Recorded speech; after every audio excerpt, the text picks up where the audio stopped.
Bismillahirrahmanirrahim.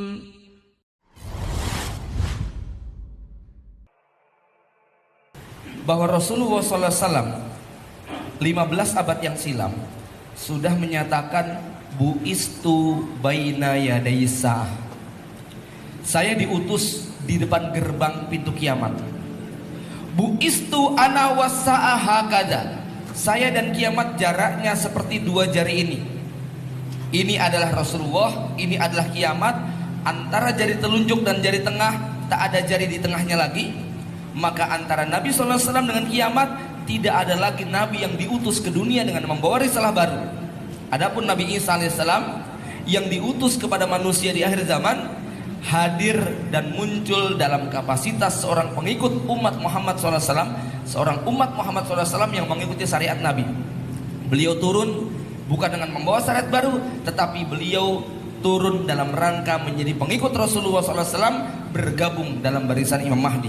Jadi kedatangan Nabi Isa alaihissalam bukan sebagai Nabi yang baru, melainkan beliau dikabulkan doanya oleh Allah Subhanahu wa Ta'ala untuk menjadi pengikut Rasulullah SAW.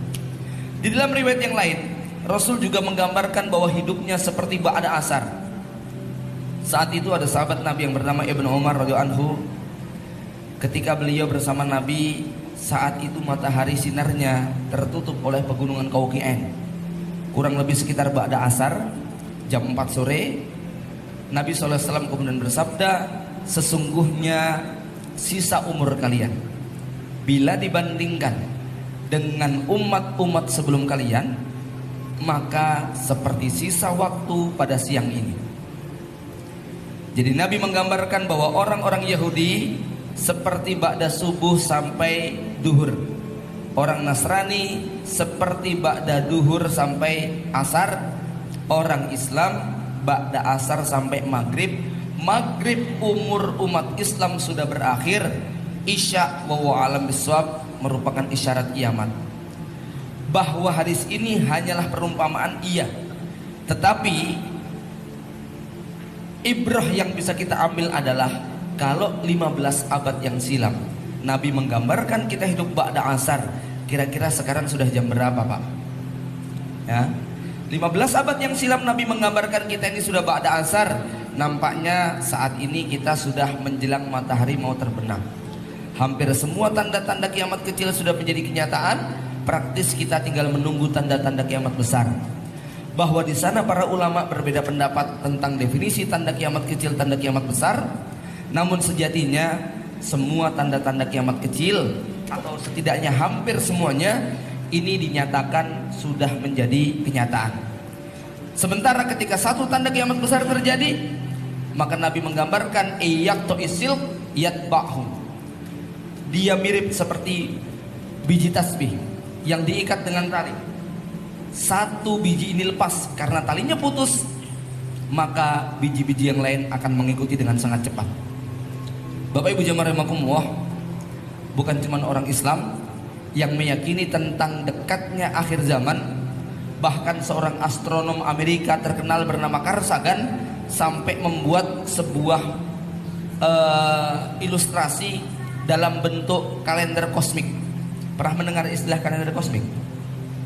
Jadi kalender kosmik ini adalah sebuah gambaran tentang bentangan waktu usia alam semesta yang menurut para ilmuwan sudah 13,8 miliar tahun. Kalau kita belajar ya waktu SMP, SMA, kita dikasih tahu tentang berapa usia alam semesta. Bumi konon umurnya 4,6 miliar tahun.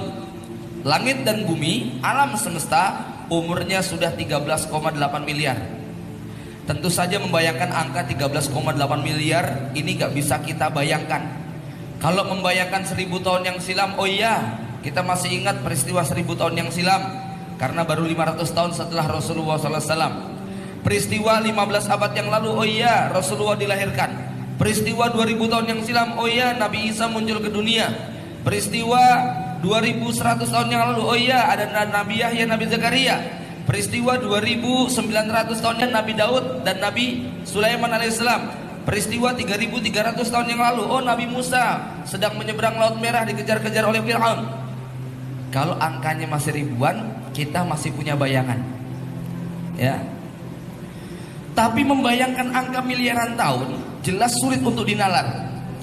Maka Carl Sagan akhirnya membuat sebuah ilustrasi dalam bentuk kalender kosmik di mana angka 13,8 miliar tahun disingkat menjadi 1 tahun. Januari, Februari, Maret, April, Mei dan seterusnya.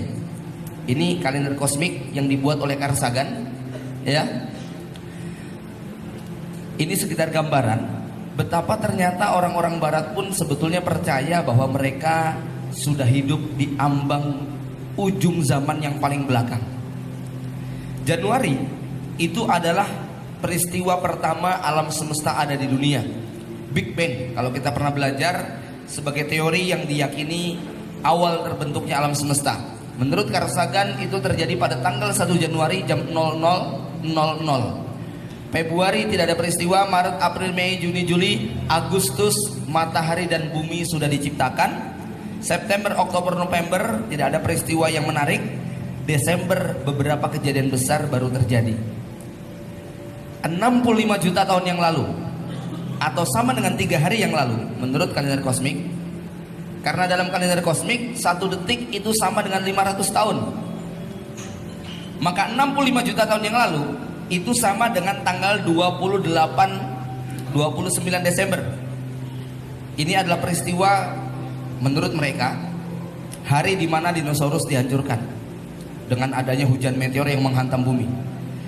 Dan menurut kalender kosmik ini Carl Sagan, ya, bahwa Rasulullah SAW itu lahirnya pada tanggal 31 Desember jam 23 lewat 59 menit lewat 57 detik. Coba bayangkan, dalam kalender kosmik ini Nabi SAW lahir sudah tanggal 31 Desember jam 23 lewat 59 menit lewat 57 detik. Berarti Nabi lahir berapa detik yang lalu, Pak? 3 detik yang lalu. Karena 1 detik sama dengan 500 tahun.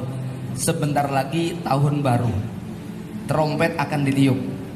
Ya, tahun baru yang ini beda. Yang niup adalah malaikat Israfil yang meniup sangkakala.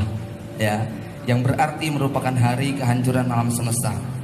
Bapak Ibu jamaah rahimakumullah, saya tidak menjadikan ini sebagai dasar, namun sekedar menguatkan bahwa ternyata bukan hanya orang Islam yang percaya kita berada di akhir zaman. Bangsa Barat pun meyakini bahwasanya mereka pun hidup sudah di penghujung zaman.